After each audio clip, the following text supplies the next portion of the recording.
Доцнењето на владината ковид помош за многу фирми може да биде фатална, оценуваат добро упатените во оваа проблематика. Падот на процентите од приходите се убиствени за обстанокот на поголем дел од текстилните компании. Големиот дел од компаниите се соочуваат со огромен проблем. И навистина со каснењето на мерките не знаат како да постапат, како да знаете, на нив им е најтешко да отпуштат работник.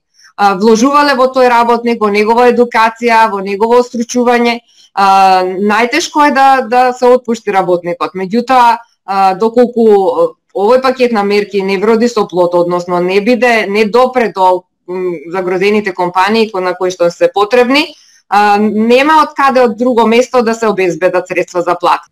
Од друга страна, неизвестноста за времето за исплата на помошта продолжува, а од владата вниманието го насочуваат кон парламентот. Сметам дека затоа што е битно за стопанството, битно е за справувањето со економските последици кон стопанството и нашите граѓани, дека најбрзо што е возможно во собраниската процедура ќе биде донесена. Во меѓувреме, времето не е сојузник за над 30.000 вработени во текстилната индустрија. Повеќето од компаниите ги црпат последните материјални и финансиски резерви за нивниот опстанок.